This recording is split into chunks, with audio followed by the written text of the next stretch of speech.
Okay, we're going to begin our Van Gogh Spooky Night. The first choice you have to make is to decide whether or not you want more of the sky area in your picture, excuse me, or if you want to leave more kind of land areas down here. You know, maybe you want to create a graveyard or have some zombies walking around in the bottom. If you want more of those kind of details, you're going to want to have your horizon line up a little higher. And if you prefer to have more room for ghosts and those swirly lines and the stars and the moon, then you're going to want your horizon line down lower.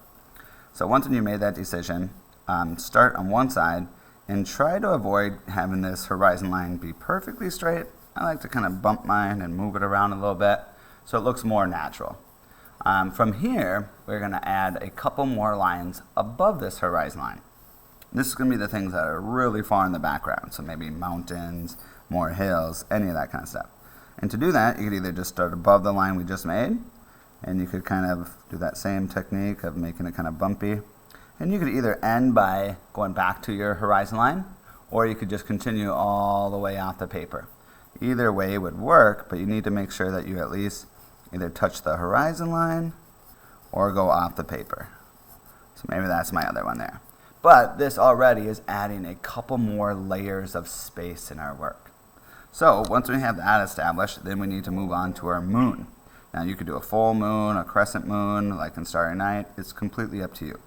I'm going to make mine pretty similar to that example I showed us. So I'm going to have mine a crescent moon in the top right corner. Okay, so I'm going to draw something like so. But you are the artist. You could even have the man in the moon if you wanted. Or that little fisherman that we see on the DreamWorks movies. Either way, decide one that works for you, and then pick a few spots to just maybe map out where you're going to put some stars. So I might just do 2 little or 3 little lines like that, just to let me know that I'm going to put a star here. Now when I get my oil pastels, I'm going to make that star a little bit bigger to kind of create that glowing effect. It's good to kind of spread out your stars and kind of think about all areas of the picture. So maybe I'll have some up in the top part, some down lower. You want to make sure you don't leave one side left out. So there you go. I can always add more too. Alright, now let's add a couple of ghosts. Again, you can make your ghosts wherever you would like. I'm going to add those 2 that we saw in the example. So to start, I'm going to go right about here. I'm going to do this curved line like so. This is where I'm going to pause real quick and add my eyes.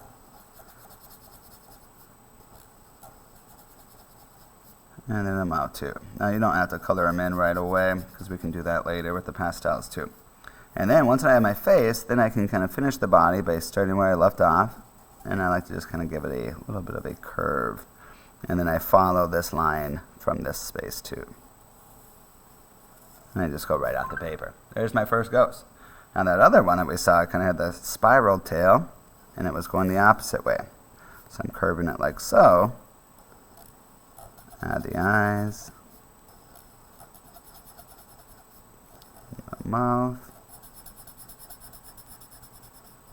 and then for this one, I'll start down here.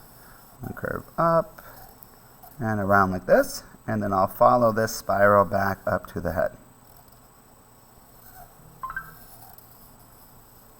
And there you have it. I could be done just with those 2 ghosts there, or I could find a few more spots to add some others.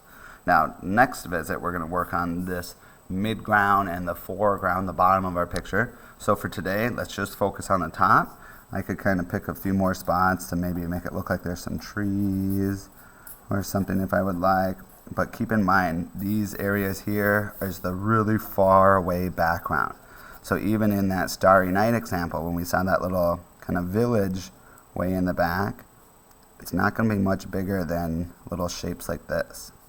So if you want some little houses or a church or something back there, just keep it really small. Okay? Have fun and see what you can do.